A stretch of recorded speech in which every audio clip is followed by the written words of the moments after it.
Hi, thanks for attending our Insteon Installer Certification course. Now the way this course is going to work, we've got it broken into sections. There'll be arrows on your screen that go to the right and the left. You'll just progress to the next screen when you're done listening to the audio and you're done looking at the text or at the images, and you're ready to move on to the next step. You can always go back and look at another section. This is somewhat self-paced, so you can go at your own pace.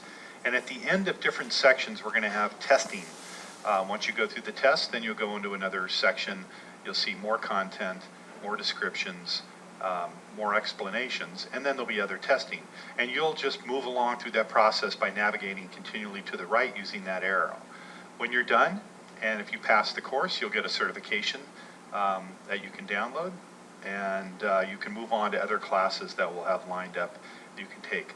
Now this class is going to be sort of paced and based on Insteon signal propagation, how the devices work themselves without the need of a central controller. I think it's really important for installers to have a good base on how the devices work just by themselves. You can have switches that link to each other. You can have keypad buttons that turn on dozens of switches. And how do you set that up? Once you get that under your belt, then we can move on to the next step, which is let's bring a central controller into the environment and let's do some advanced training. So let's go ahead and get started and hit the arrow to the right.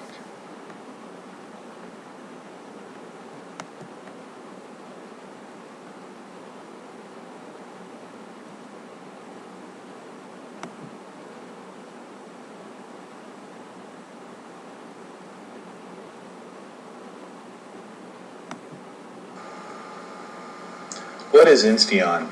Insteon is a home control technology that can be used in also commercial applications. We have products that are rated at 277 volts. The signal can transmit on the power line and radio frequency. There are devices that are RF only. There are some devices that are power line only, but for the most part, the devices are what we call dual band. They're both power line and radio frequency. Now this is unique to Insteon in the fact that the signals can go a mile on the power line, and the RF then has the flexibility to not have to go these long distances to try to reach its end game. It can talk to the closest device next to it. It can then retransmit on the power line great distances and then go back off and talk to another RF device or tell a thermostat to change temperature. So from an Insteon standpoint, when doing installs, leveraging this dual band aspect is quite powerful. It's also reliable by the fact that all of the devices are repeaters of the signal.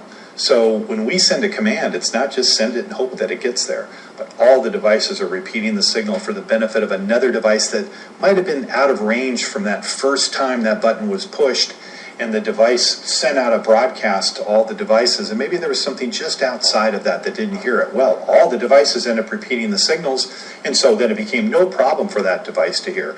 Well, Insteon's propagation is built on a broadcast and a 3-repeat message. Then it also listens and makes sure that everything that was supposed to turn on does. And if a device doesn't turn on, it actually has follow-up messages, or we call them cleanup messages. Now, Insteon's actually really simple to use. The devices can be linked manually, and that's primarily what we're going to talk about in this training, where you can take a button on a keypad or a light switch and you can link it to another light switch manually without the need of a central controller. Now, with a lot of the products that are on the market today, that's not the case. You need to have a central controller that can learn the devices and create the link relationships with them. Insteon has its own distributed intelligence. It's also fully backwards compatible. So the devices that you buy now are compatible with devices that you might have had years ago that are Insteon and devices you're going to buy tomorrow. That's the nice thing about it, is they'll all work with each other.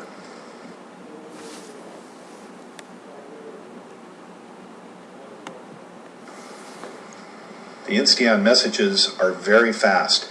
So unlike other technologies where they have to have a central controller, they have to set up the routing tables between the devices. I push a button, it has to send a command to another device, that sends it to another, and then gets to where it's ultimately trying to get. With Insteon, all devices can talk to all devices. There's no routed message packet that you have to set up. Everything propagates to everything, and all devices repeat. And now this happens in a fraction of a second. So you can turn on 100 switches with a push of a button, and they'll all perceive to be going on instantly.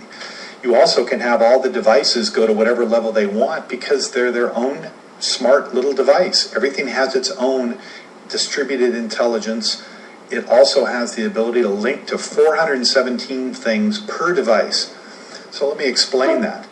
We talked about it being fast, but I can push a button that I can link into a device and the device could go to 100%. I can have another button linked to that same device, and when I push it, that device goes to 50%.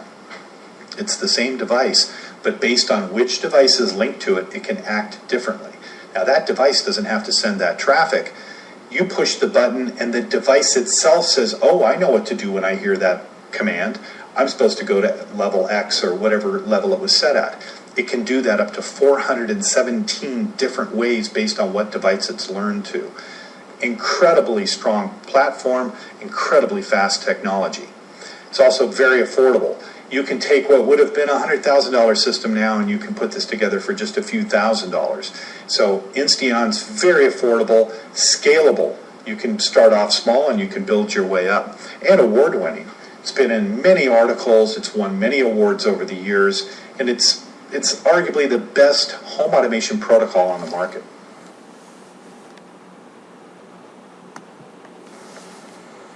Dual band is Insteon's patented technology. Now with dual band, devices that are AC powered, and you power them up or you plug them into an outlet, or they are the outlet themselves, any device that's connected to 110 has power line and radio frequency. Now there are a couple of exceptions to that, but for the most part, all the devices transmit and receive both power line and radio frequency communication. And they are perfectly synced up. So when they send out a command, all devices are repeating it in this dual band fashion. Now, if I've got a mini remote or a door sensor, now those are RF only devices. When I push the button, every Insteon device that's around me that's plugged into the AC or wired in, it hears that command, and now it rebroadcasts it throughout the superhighway of your electrical wiring, and all of your devices are repeating the signal, so the signal propagates very fast. So dual band is a both power line and radio frequency protocol that is unique to Insteon. Simulcast is the fact that these signals, we don't have to send a signal out and then the devices have to wait and sort of figure out what to do as far as the timing, and they all sort of hobble along at a slow cadence. They are all perfectly synced. So when a command goes out, they all know the timing, they all repeat at the exact same time. Both power line and radio frequency makes it very powerful and, like I mentioned earlier, very fast. State link is also something that the Insteon devices do. So I'll give you an example. I have a light switch that controls my kitchen lights. If I go and I dim that light switch to 50%, and how I would do that is I would hold the paddle in the off position and my light would gradually dim down and I would let up on the paddle when I get to the desired level. Now I've got, let's say, a mini remote. I want the mini remote to control the kitchen lights at 50% when I push the first button. What I would do is, for my mini remote, I would tap that first button, hold the set button in for 3 seconds, and now I'm going to go to that switch that I just set at 50%, and I'm going to hold its set button in. What I'm doing is I'm linking to the switch at the state that it is in, and we call that state link. So now what I can do is I go back to my mini remote, could be even a week later, I turn on that button 1, and my lights are going to go to 50%. Not because the mini remote is telling them to go to 50%, but because the mini remote is just sending out its ID, and the device itself says, oh, hey, I know what to do. I was linked to a certain state when I linked to that ID. And that's what we call state link. It makes it really easy now to program very sophisticated scenes by working with the customer, going around the house and letting them adjust the house exactly the way they want, and then put a control button or another switch in link mode and link to your devices at the state that they're in. Now you can recreate that look with a push of a button.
In this section, we're going to talk about the Insteon device features. Now, there's a lot of Easter eggs or little hidden functions that you may not think devices can do manually without needing software to configure them.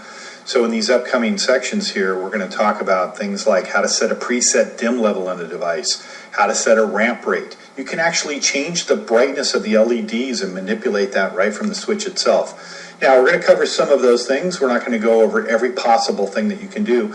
There are things that you can do with software, like locking the programming, where once you've programmed, you can lock it down so manually you can't manipulate it. But this upcoming section is going to talk about that.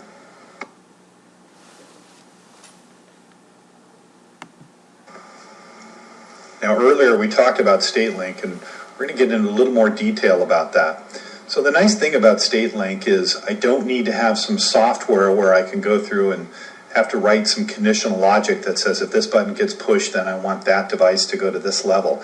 And I don't have to do the extra steps of bringing the switch to a certain level and then have to do some manipulation so it stays at that level when I'm going to link to something. I just simply link it to the state that it's in.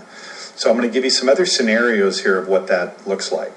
Let's say I have a keypad button and it's a 6-button keypad, and the A button, a homeowner says, I would like the A button to be a welcome home scene. And when I push that button, I want it to turn on 10 switches in my house, but I have unique levels I want them all set to. I don't want them all set to the same level. So they go around the house and they set the levels of the devices to the level that they want. Then I'm going to go to my keypad button and I'm going to put it into multi-link mode. Now, multi-link mode is basically putting the switch into a link mode and then adding a single tap to it. And we'll talk about link mode in an upcoming section.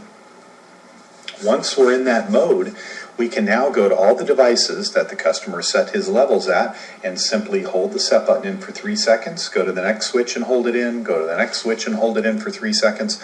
And we've created now a scene where every device that we went to is going to go to that level every time I push that button on. And if I hit it again, it'll go off. But now, a month later, the customer hits his welcome home scene and wants it to go to that level that he set back in the time when you were there helping him set up and configure his house, and it's going to go to the exact same level every time. Here's an interesting story. I did a house once, and there was a lighting architect there. And she was also the lady who kind of set up the design of the house, but sort of specialized on lighting as well. And so I utilized her to say, you know what, go around the house and would you set all the lighting to sort of that money shot where it's what really makes the house look the best. And I said, in your opinion, you go around and stage the house, but the homeowner doesn't have that luxury of being able to capture that look every time. But with Insteon, we did. So we went around, we set the house, and then I simply put that into learn mode, and we hit the set button on each device for 3 seconds and captured the look. Then with a push of a button, I could recreate what that lighting designer's vision was for making the house look its best. Now the homeowner had the ability to make his own changes, but they loved that scene. That's just one example of how we use StateLink.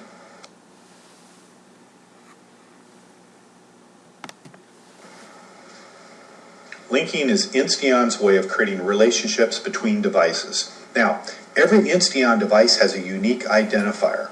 There's 17 million of these, and this is how the device is known to each other within the network.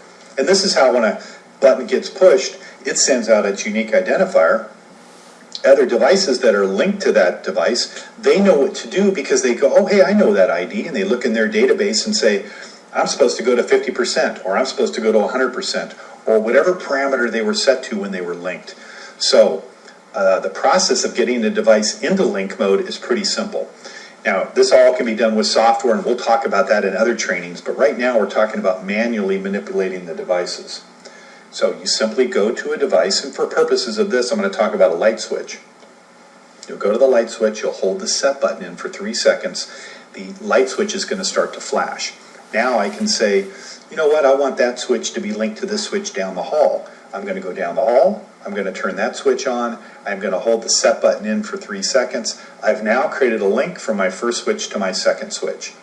And if I want that second switch to control the first one, I'm going to reverse the process. Let's say that first switch, though, is going to be part of a bigger scene where I want that first switch to control 10 devices in the house. Go to my first switch, I'm going to hold the set button in for 3 seconds, I'm in link mode, I'm going to follow it up with another press and release of the set button really quick. What that does is it puts the switch into multi-link mode. Now, I can go around and just keep linking different devices, and that switch now will be the controller for all the devices that I press and hold the set button for 3 seconds on that device. And whatever level I have the switches set to, that first switch is going to send out its command, and the devices are all going to go to the levels that they were at when they were linked to that device. So linking is a very important part of this Insteon process.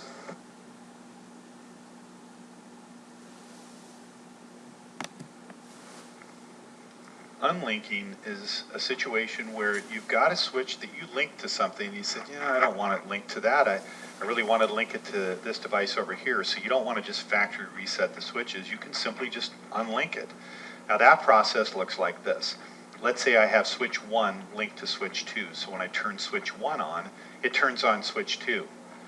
I simply go to switch 1, hold the set button in for 3 seconds, and let go. Now you'll remember that as being link mode. The difference is I'm also going to follow it up again with another 3-second hold. So I'm going to hold it in again for 3 seconds and then let go. Now the LED will be flashing red on the new Insteon switches, showing me that I'm in unlink mode. Then I would simply go to the switch that I do not want that switch 1 to control and hold its set button in, and I've unlinked it. There is also a multi-unlink feature. Just like I talked about multi-link, there's multi-unlink. Once I'm in unlink mode, a single tap and release on the set button will put me into multi-unlink. Now this would be helpful if, let's say I had a switch that was controlling 10 devices and said, oh, you know what, I messed up. I only wanted 5 of those devices to turn on. I need to unlink 5 of them. Well, I'm going to go put that switch into multi-unlink mode by holding the set button in for 3 seconds, letting go, hold it again for 3, let go, single tap and release.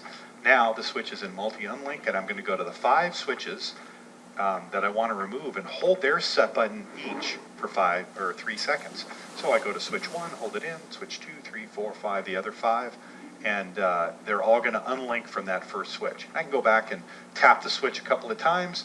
Now it stops its unlink mode, and I can test it, and it'll only turn on now the original switches that you wanted it to.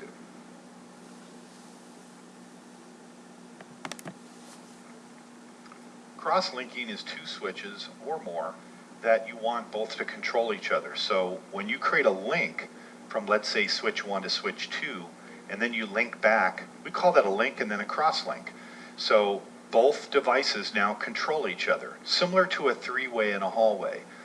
You've probably seen situations where you go down your hallway and you turn one switch on, and then at the other end you can turn it off, and they both sort of operate in tangent to be able to turn your light on in the hallway. Well, Insteon can do the same thing.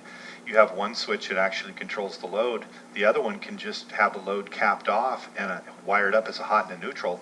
And what you would do is you would link switch 1 to switch 2. Then you would link switch 2 back to switch 1. We call that a link and then a cross-link.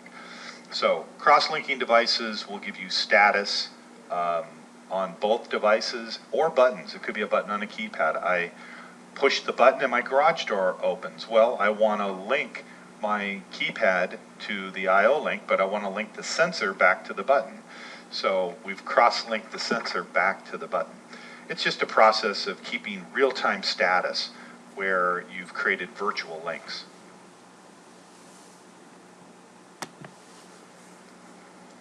Now, scenes are the ability to have one device control multiple devices, or if you're using software, to have software turn on an event that turns on multiple devices at the same time. Now, in Insteon language, we call this a group command, but we refer to it globally as a scene. Now, a scene can be multiple devices that all perform different tasks, meaning different dim levels or ramp rates or brightnesses based on which button is pushed. Now let me give you an example of what it would be like to create a scene. I'm going to take a button on a keypad and put it into multi-link mode. I'm going to go around and link multiple switches that are all at different levels back to that button. When I push the button, the switches all respond to the levels that they were at when I programmed them. That button is controlling a scene. You also could do this with software, where you create a scene, you put your devices in. Now, devices that are controllers of the scene, you want to make them controllers. Devices that are responders, you want to make them responders. And the difference is a controller of the scene controls devices in the scene. Responders in the scene only respond to the scene or other controllers. The benefit of that is I might have a single button on a keypad that I want to be the controller, and I have 10 switches that button is controlling. Well, if I made them all controllers, all the switches would all turn on each other, and you don't want that. So that's what a scene is. It's the ability to have one or more devices being controlled by something else, and it's all done with an instant by just a push of a button.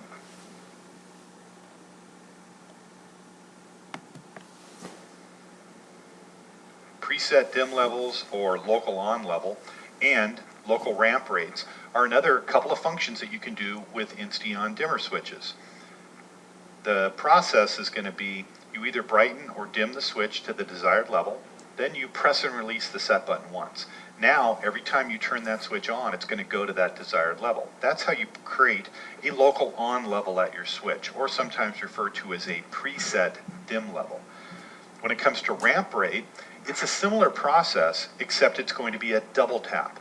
And how you're going to determine how fast or slow the switch goes on and off is based on how bright or dim it is when you do the double tap. I'll give you an example.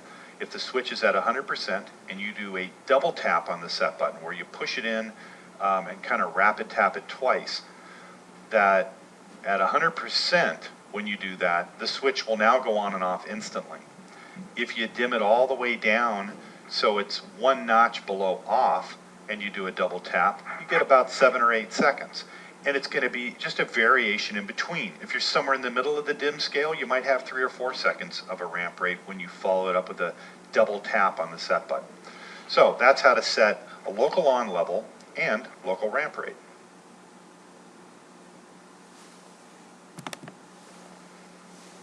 Now, factory reset is something you can do on all of our devices. And the basic principle is this. You remove power on the device, hold the set button in, and reapply power. So given those basic principles, you can kind of figure out how to do almost any Insteon device without even knowing what the actual steps are. And I'll give you some examples. The first thing I said is you have to remove power. Well, what if it's a plug-in lamp module? Well, you would unplug it. Then I said hold the set button in. So now that it's unplugged, you hold the set button in. Then I said you need to reapply power. What would that be? Plugging it back in again. Now you do have to hold it until the device lets you know that it's enough time. The devices will start to buzz, and when the buzzing stops, you can let go. It's about 10 seconds or so, but you have to wait for that audible cue to let you know when it's time to let go. Now that's a plug-in module. What about a light switch? Well, there's a couple of ways to do that. You could do the thing by turning the breaker off. Then you could hold the set button in and have somebody turn the breaker back on, wait for the switch to stop buzzing, and then let go, and you've reset the switch. There's another way to do it, though. You can pull out the set button. Pulling out the set button actually kills power to the switch, so you've done the same thing. Then you push and hold in the set button. Now the trick here is when you're pushing and holding it in, you're actually powering the switch back up, except there's a slight delay. That gives you the ability to have the set button held in before the switch powers up. So you've achieved that basic principle of unplugging the device or killing power to it, holding the set button in, and then applying power. This principle can be carried over to battery-powered devices. If you've got a leak detector or a door sensor, well, what do? You have to remove power. How do you do that? You take the battery out. Then you need to hold the set button in. So inside the cover, there's a set button. You hold it in. Then you need to reapply power. What does that mean? Put the battery back in. Here, the same thing's going to happen. Now, on devices that don't buzz, you may get a light that comes on bright. A little status light inside, maybe the open-close sensor, and then once the light goes back out, then you can let go. A good rule of thumb is even if you wait after you power it back up about 15 to 20 seconds, that's more than enough for whatever device you're going to factory reset. If you've got a mini remote, you can actually take the little slider on the bottom of it, slide it so you're powering it off, hold the set button in, then slide it back over while you're keeping the set button in. Same principle holds throughout, no matter whether it's an AC powered device or battery powered device. Just remember the basic rule. Remove power, hold the set button in, reapply power.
This section is on signal propagation, and this is an important segment because it teaches you how the signal moves around within a home or within a building.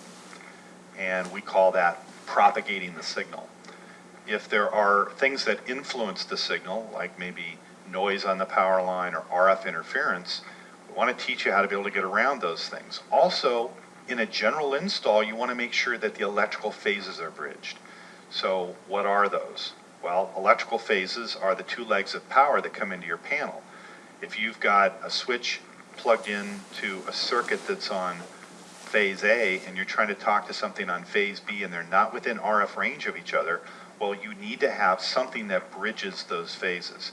We're going to talk about that in the next few slides about how does the signal propagate around an Insteon network.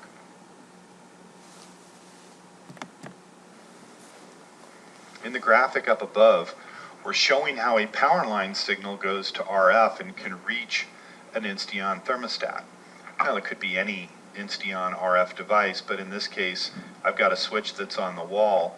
It's talking over the power line to an outlet that has a module plugged in that happens to be dual band. That module is radiating an RF frequency that can talk to the thermostat. And that's how we're able to communicate to devices that aren't connected to the 110 volt AC power line. If we look down below, we've got RF to power line. I've got a handheld remote.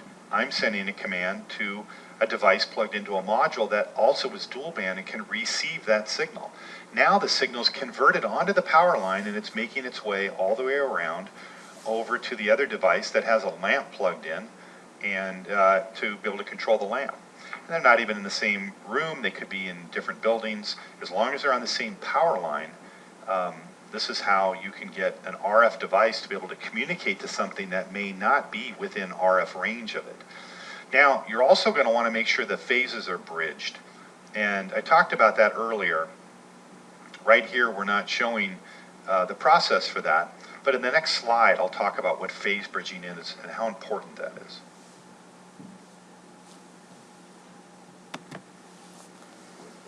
All right, on this screen, we've got a couple of levels that we're showing here. The top level has a switch, and you can see by the color of the wire going to it or on the drawing that it's blue, and that's supposed to represent one leg of power. The other device is plugged into an outlet, and that's green, and that represents another leg of power. Now, if those two devices are not within RF range of each other, and there are no other devices repeating the signals, then those two devices might not be able to talk. But let's go down below and take a look. Now we still have two devices, both on opposite phases, but they're both dual band devices. And by that, they can both share communication to each other. They are close enough to be able to send signals back and forth. Now that switch up above on the first floor of this cutout, it can control the lamp module in the next room, even though it's on the other circuit, even if they weren't dual band devices, because those phases are being bridged by the devices down below there on the first floor. So the trick is to have two devices that are on opposite phases when you start any installation.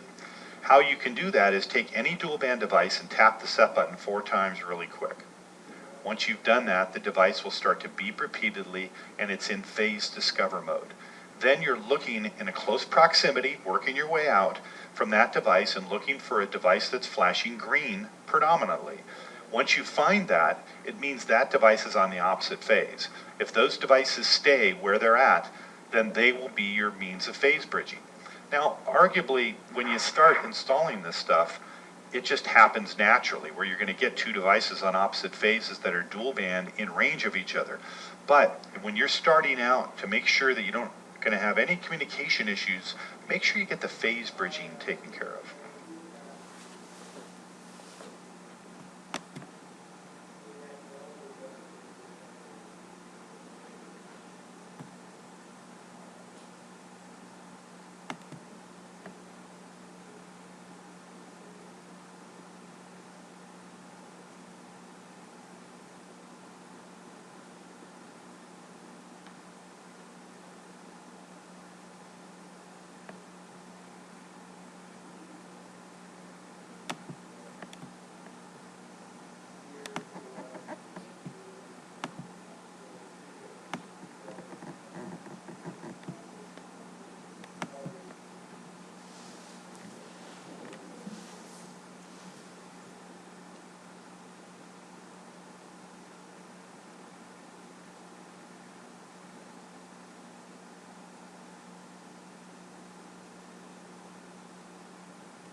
In this section, we're going to go over each product, not in extreme detail, but give you a pretty good snapshot of a handful of the core groups around the Insteon product line, each of the different types of categories, the sensor category, light switches, keypads, thermostats, those type of devices, and then tell you a little bit about each one of those and how they interoperate with the other products. Let's talk about lighting loads and how they relate to the Insteon lighting switches. Now, these devices have gotten very efficient, so something that may have been a 60 to 80 watt bulb now might only draw somewhere between 6 and 8 watts. So that might be misleading. You might think that, well, it's only 6 watts, and heck, I could put 100 on there and that would be 600 watts, and the dimmer is a 600 watt dimmer and it should be fine. Well, actually that's not true. The LED bulbs are going to have a higher inrush, almost 10 times what their rated value is. So what you will do is you'll multiply it by 10, and that's what you calculate it at. If you have a 6 watt LED bulb, you multiply by 10 and assume it's 60 watts. Now when you're doing the math, that's how many lights that you can put on as, let's say, a 600 watt dimmer. Now if that dimmer was by itself and you were going to max it out, then that's 10 bulbs per 600 watt dimmer. But I'm going to give you a little bit of math as it relates to the code. When you have a switch that's by itself, you theoretically can max it out to its full potential. It's always a good idea, though, across the board, to just derate by 25% on everything. It's the same thing with a breaker in your panel. If you have a breaker good for 20 amps, you don't load up the circuit to 20 amps because 20.1 and it'll trip. Well, you don't want to do the same thing with a dimmer that's good for 600 watts and run it at its max. 25% of full load is a good guideline. So basically 480 watts. Now, there are a couple of caveats to that. If you have a dimmer switch that is mounted in between other dimmers, you're supposed to derate an additional 20%. A 1,000 watt dimmer that has heat sinks, every heat sink, and there's 4 per dimmer, every heat sink you take off is 100 watts. So a 1,000 watt dimmer with all the heat sinks off, put in the middle between 2 switches, is good for 600 watts. Then if they're dimmable, you have to derate it. Now it's good for 480 watts. And it started off as a 1,000 watt dimmer. So keep that in mind. Now also, you'll notice the dimming curve can change slightly the more you put in. So always test that. Let's say you start off and you've got 4 LEDs, and then if you were to double it to 8, you might find that with 4 LEDs you have a nice dim curve, meaning as soon as you start dimming the switch, you'll notice your LEDs dim right along with it, and you get down to maybe 10% and then they just shut off. Well, you double the LEDs now that you put on the switch, and as you're dimming down, you might find you have to dim a little bit more before it starts dimming, and then when it does, it's a little more aggressive and it dims much quicker, and then it might shut off prematurely, maybe even sooner than 10%. So keep that in mind. Now this is based on just LEDs in general, not specifically Insteon switches, just a guideline to follow. In some cases you might find that there's a minimum wattage. So if you have 1 bulb on a switch that may act up, try putting 2 or 3 on it and you'll probably find that it'll act much better. Insteon is a forward phase shift triac dimming switch. So when you're looking at the specs of whether it's compatible with an LED load, look and see if it says it's forward phase.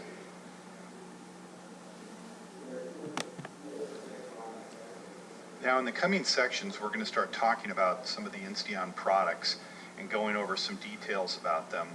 What I want to do is start it off, though, by showing you some of the features that you can do by manually manipulating the Insteon devices. And here's one example.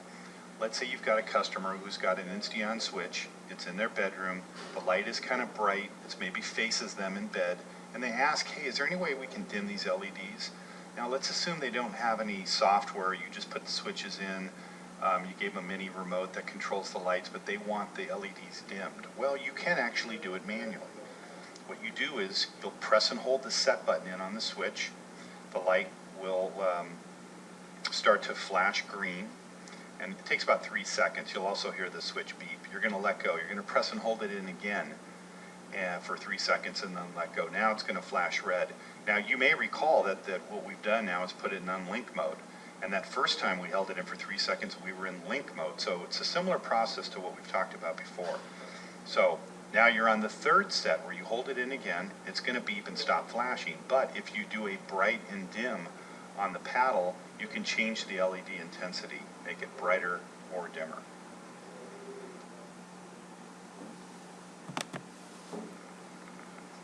Now here's the Insteon keypad. Now this comes in a 6 and an 8 button version. We refer to it as a 5 button now because the on-off, which is the larger buttons on the top and the bottom in the picture shown, kind of act as one.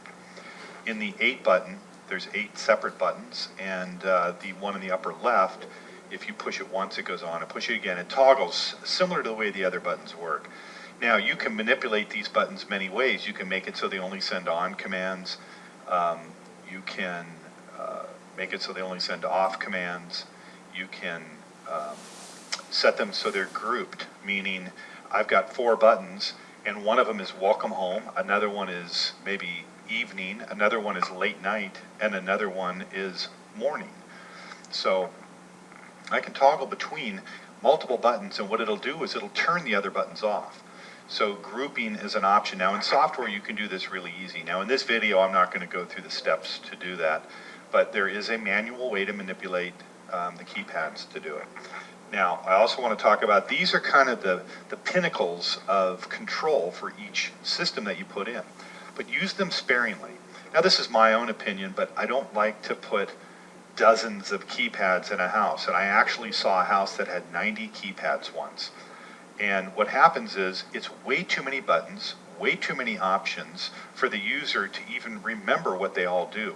So what you want to do when you're installing keypads is look at the primary locations. Look at the front door. Look at the door coming in from the garage. Look at the master bedroom, the kitchen and family room area. Those key points where you spend a lot of time and you're looking at doing control, where you're about to cook and you want to hit a button that says, hey, dinner time, and it sets the lights in the dining room and maybe turns off other lights, or when you come home and you've got a welcome home scene. So keypads strategically placed can give you great functionality. They'll work against you if you start putting too many of them in. Here's an example. You're walking down a hallway and there's no doors or entrances in the hallway, and all of a sudden in the middle of the hallway you've got 2 keypads, and they're 2 8-button keypads. So now we've got 16 options for scenes that potentially could control dozens and dozens of devices, and really who needs that option in the middle of a hallway? Now you may find rare circumstances where there's an argument to be made for it, but I'm trying to sort of teach you to avoid those pitfalls by putting in too many keypads because you think that they look cool or it's going to offer a lot of functionality, or you're building for the future. It's easy to add one after the fact, but you want the customer to get on board with the solution. You don't want somebody saying, wow, what are all these keypads? I don't use half of the buttons. So they're great devices, but you do want to make sure you use them correctly.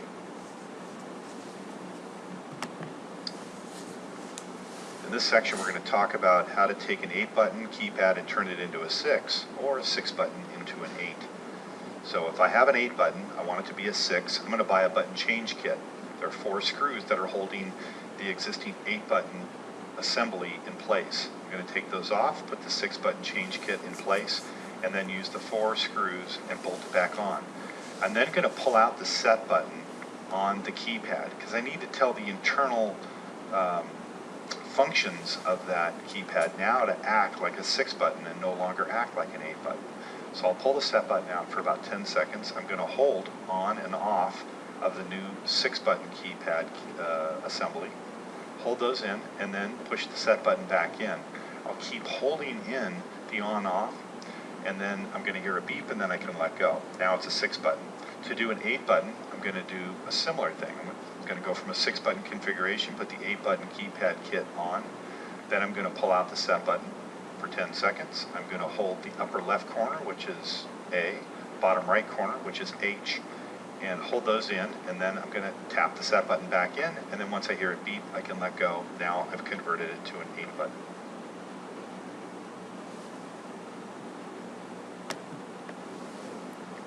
this drawing, we're showing standard switch wiring. And you might find this in any junction box that you have an electrical switch in and you want to put an Insteon switch in place of it. So I'm going to explain what each wire goes to. There's a ground wire, that's the small wire that's on the bottom of this illustration.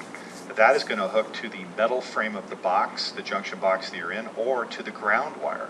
If it's a plastic box, then there should be a ground wire that's pulled. If it's a metal box and the box already is grounded, then to code you can get away with just rolling up that ground wire and not using it. But it's always a good idea to have it attached, because once you disconnect that switch from the box and you have it in your hand, it's no longer grounded, and it does become a potential for the hot wire to touch it, and then now you can get shocked. Now, on the switch that was there originally, there's a hot wire coming in and a load wire going out. Use a meter to figure out which is which. The hot wire goes to the black, the load goes to the red, and the neutral wire is going to go to the splice that's in the back of the box, and usually it's a couple, 2 or 3 white wires that are tucked in the back of the box. If you do not have a neutral and your load is incandescent, Insteon also sells a neutralist switch. It's going to wire exactly like you see here, except there's no neutral connection. Keep in mind that you can only use those type of switches on incandescent loads.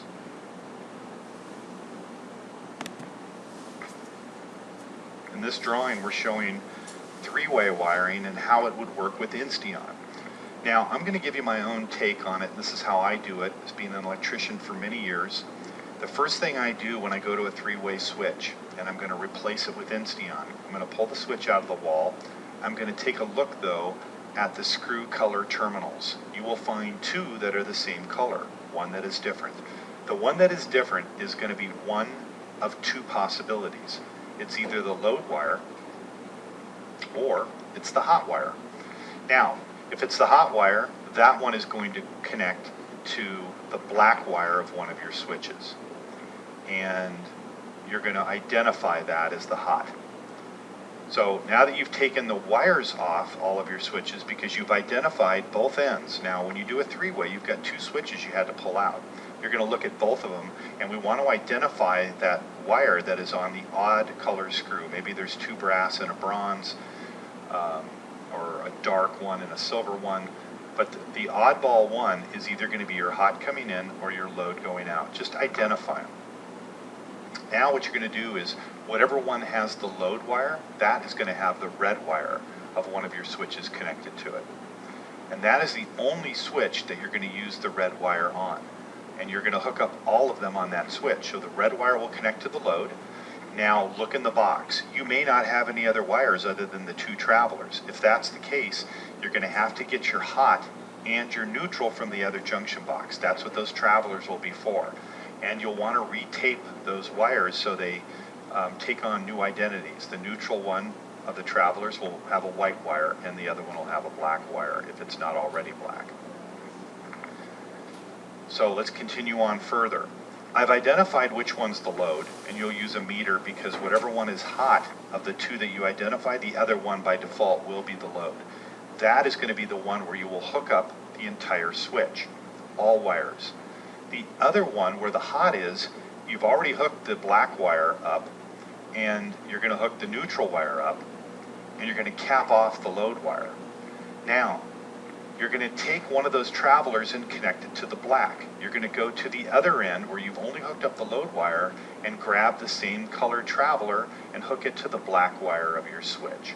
Now you're going to go back, and where you found the neutral at the first box, you're going to use the other traveler, the last remaining traveler. You'll hook that up, and you'll go back to your other box and now hook the last wire up. It's basically this. One switch actually has the hot, the neutral, and the load. The other switch just has a hot and a neutral. The final step is, though, we want to link them and cross-link them together.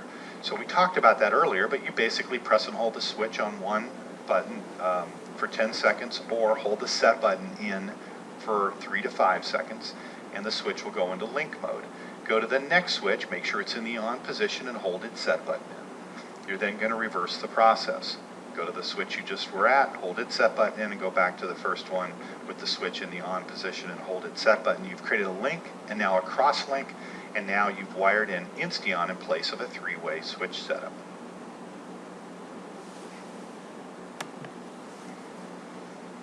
this drawing, we're showing a micro module. Now we have three different versions of this. We have a dimmer, a relay, and then sort of an up-down that you can use for a movie screen.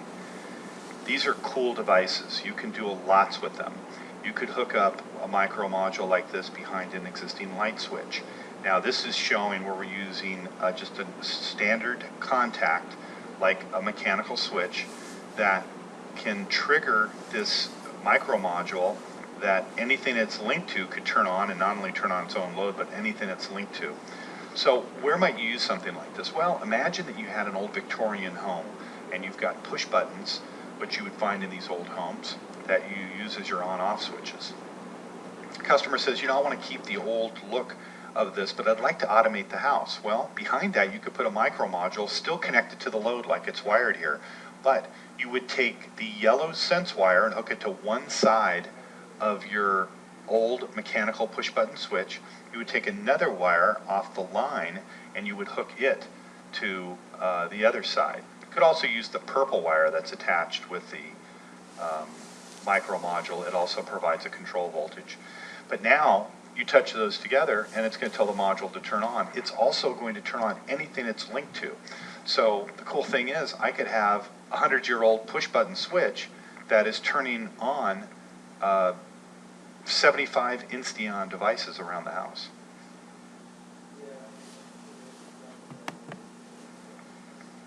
This illustration, we're showing the I/O link. There's multiple uses for this device, but here's a couple of them. Let's say I have a mini remote and I want to link it to the I/O link, and I want it to open and close a electric latch. Well, the I/O link itself can have its own time delay. So this way I can just tell the I/O link to turn on, and then its own time delay will also tell it to then close after a certain amount of time. So what I would do is I would hook this to the normally closed contacts. If I wanted to have something that always stayed latched, and then I could remove power. In this case, I'm applying power, which is going to cause the latch to be energized, and then when I remove it, it goes back to being latched again. So it's a simple task. I use the normally open and the common outputs of my I/O link. I link a little mini remote or anything to it. It could be a button on a keypad. It doesn't matter what it is. I can control it from my phone even. But I'm going to hook it to the common and the normally open output. I'm going to run that through a transformer as shown here and hook it to a electric latch. Now when I send a command to the device, it's going to close it for a period of time, and then it will reopen again, de-energizing the device, causing it to relatch. And this would be a temporary thing, something like somebody having a button under a counter, and when you come up to the door they can hit the button and it buzzes for a period of time and then let them in. Well, you could use this Insteon I/O link for just such a task. The other thing you can use it for, and there's many others, but here's another one, is using it for a garage door control. Now, you might have a keypad button and you use the I/O link, and the I/O link also has a sensor input.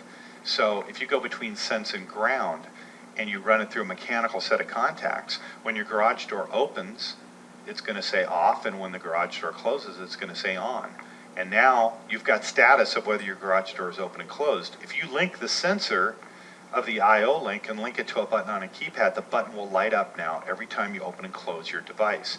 Well, how do you link it? You go to your I/O link and you hold the set button in for 3 to 5 seconds, and then go to your button on the keypad and illuminate the button, and then hold the set button in, and now you've created a link from the I/O link to your button. Now you're going to want to do the reverse of that. You're going to want to link the button back to the I/O link, and that is going to control the relay portion of it. The relay portion is going to connect just like the door lock did up above. It's going to hook to your normally open contacts. When you push the button now, it's going to close contacts on the I/O link, which will tell your garage door to change direction. Then the contacts will temporarily open back up again until you push it again. So they have their own time delay. After closing for a couple of seconds, they're going to reopen.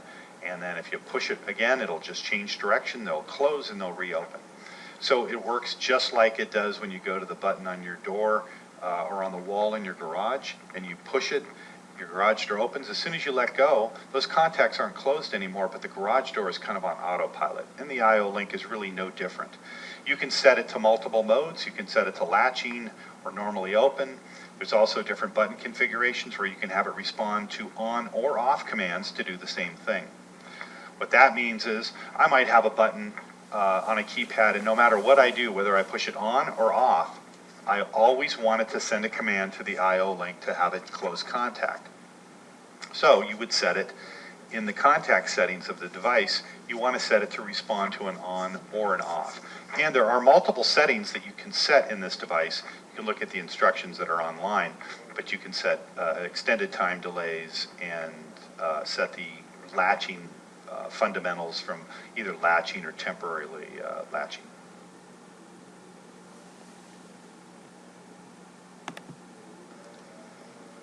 Let's take some time now to specifically talk about the Insteon products. We've talked a little bit about some of the characteristics that they can do based on how to set preset dim levels and ramp rates and how to change the LED brightness, but let's take a closer look at the products themselves. So on this page we're showing the Insteon dimmer switch or relay switch, and also showing a toggle style switch. So if you've got a customer that has an existing house with toggle switches and they want to keep that same look, Insteon also has switches that are compatible with that. Let's just talk a little bit about them. If you look at the switches themselves, right below at the off portion of the paddle, that's where the set button is located. The switches will fit into a standard box. They sell Insteon dimmer switches that are 600 and 1,000 watt. Now, keep in mind that if you take a 1,000 watt switch and you put it in the middle of a 3-gang box, to get that to fit, you're going to have to break off the heat sinks on both sides. When you do that, you've derated that switch now down to 600 watts. Also, the code says that you have to also derate, because you're putting them next to other dimmer switches, you have to derate an additional 20. So now it's 480 watts. I see this all the time where people will take a 1,000 watt switch thinking they can put 800 or 900 watts on it, but what they forget is they've taken the heat sinks off. So you have to know those calculations. So a 600 watt switch in the middle of a box, or even on the right and left hand side, you've got to derate it by 20% on top of its standard rating. And when you break the heat sinks off, that is an additional 100 watts per every one that you break off, and there's 4 per 1,000 watt switch. I talked about the I/O link in one of the earlier slides, but I do want to reiterate that this is a cool device. You can put it into small spaces. You could put it in a room that has multiple can lights that are connected off one switch. If you then rewire the switch so the can lights are hot all the time, you can put micro modules in each one of your can lights, and now you have individual lighting control over those can lights. You could then link different sets of micro modules to different buttons and give the customer different lighting schemes where they thought that it wasn't possible. So that's just one example of a cool way to use the micro module. Now, you've already been introduced to the keypads, but I'm going to talk a little bit more about them. The nice thing here is that each button can be linked to multiple things. Buttons on multiple keypads can be linked to each other, so I could have 2 keypad buttons that both do the same thing. How you would do that is you would link and then cross-link both buttons together from each keypad. You would then link each button separately to all the devices you want those buttons to control. Now I can go to each button, they're going to turn each other on and off, and they're also going to turn the loads on and off. You can brighten dim the backlights on these LEDs. You can have them with the central controller, have the lights turn off, just like you can with the Insteon switches at a certain time at night and come back on in the morning. The switches can be found in dimmer versions and relay versions as well.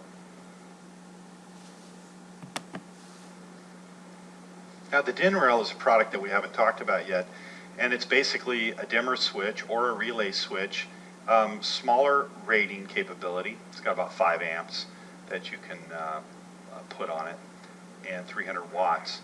But if you want to do an install where you have more of a centralized location for all your lighting loads, you can put these into a panel, bring all your lighting loads in there, and then just scatter some keypads around the house and link them back to these DIN rails. They're very popular in Europe. They're also popular in commercial applications, and Insteon does have a solution for it with our DIN rail.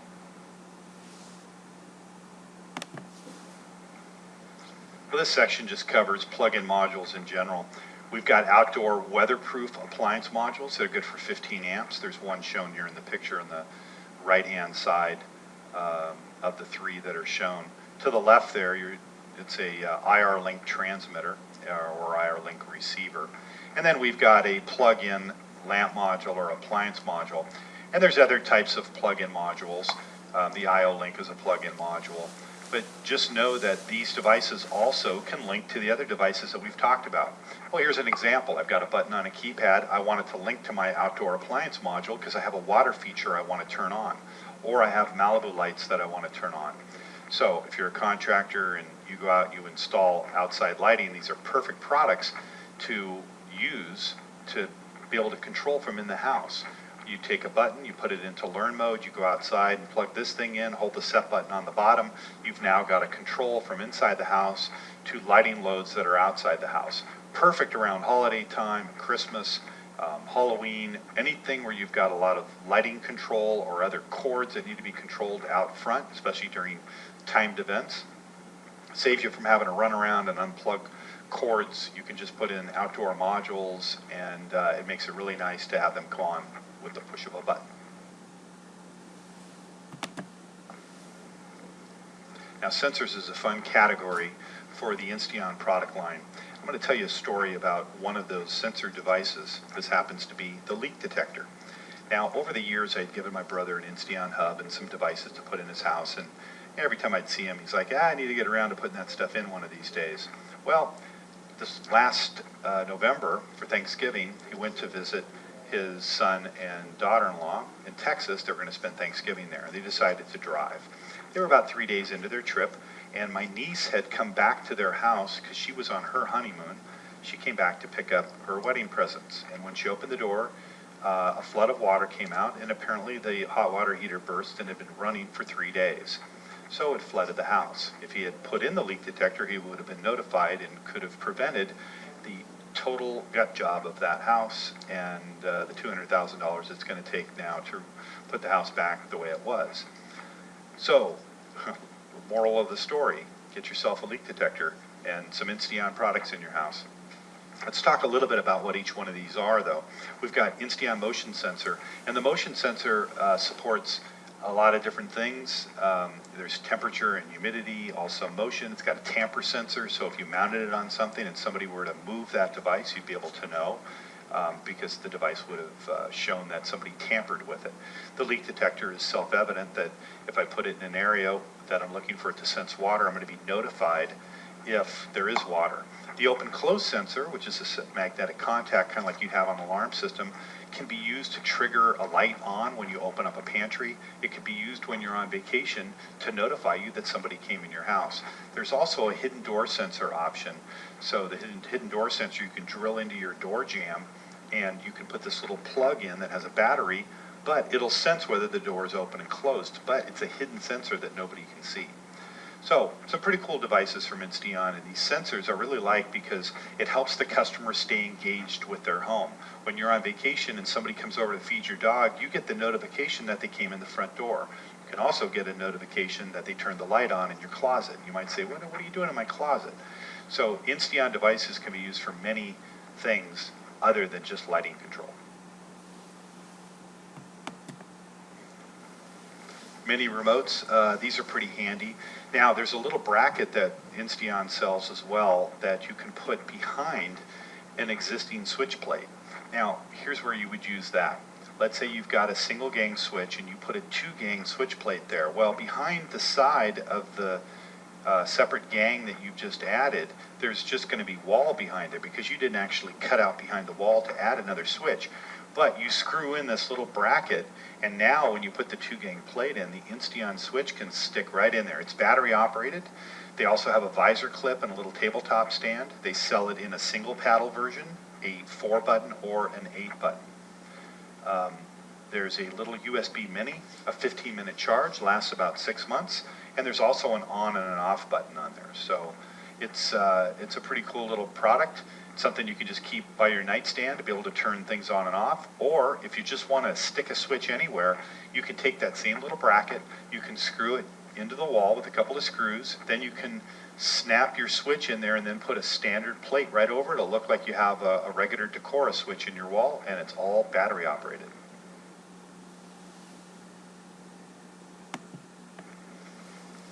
Insteon outlets are pretty cool. They've got a patented outlet that lets you dim an outlet. Now, to code, you can't do that. You can't take a dimmer switch and put it on a half hot where you dim the switch and the power to the outlet reduces, because somebody could plug a TV in there or something that could damage that equipment. Insteon has a patent on their outlet where you take whatever device that you want to plug in, and there's a little plastic wafer that slides over that cord, and then only that device plugged into our outlet will allow it to be energized. Insteon also has a dual controlled outlet. It's a relay outlet. I got a few of these in my backyard that I use to control my landscape lights and my waterfall, and I can have 2 dual band outlets in a small 2-gang box, but now I've got 4 points of control, very clean, all in a weatherproof enclosure, and they're 15 amp rated. So the Insteon outlet's a great device.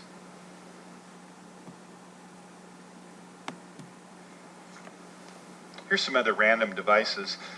One is the Insteon thermostat. We didn't talk about that much, but you can replace your existing thermostat with an Insteon thermostat, and it wires up like a regular thermostat. The cool thing about this is you can also get the companion wireless thermostat that goes with it. It looks just like it. It's battery powered. It can sit by your nightstand, and then it can be the master for your main thermostat. So what you would do is you would link the two together by using the link method that we've already talked about. You would set the battery one as the master.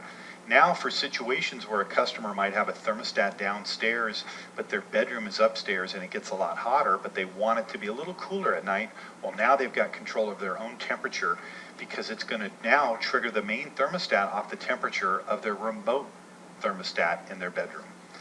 Also, there's a 30 amp load controller we're showing here. You can use this on larger loads like pool pump controllers and spa pumps, things like that. There's an Insteon light bulb. There's floodlight versions, and there's also the regular A19. We're also showing a larger version of the inline module, and there's dimmer and relay versions of that as well. You put that inside maybe a junction box that's big enough to support the size. It's a little bit bigger than an Insteon switch, but it can control a load without having to have a switch that you've mounted in a wall.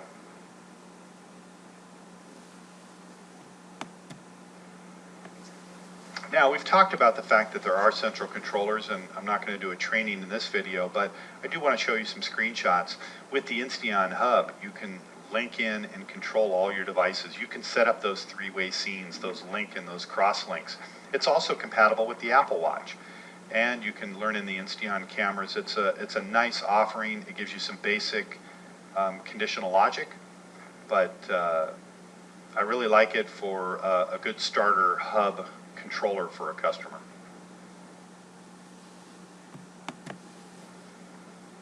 All right, this brings us to the Universal Devices ISY 994. This is a small central controller that's very powerful. It has the ability to talk Z-Wave, Insteon. It can do conditional logic like no other controller. It can talk to third-party devices, not only over the network, but also devices that are Z-Wave. It has multiple third-party apps that work with it. What's shown here is a couple of screenshots for an app by a company called MobiLink. But we're going to do separate videos on the ISY and all of the functionality, but it's a great controller. You can't go wrong with this.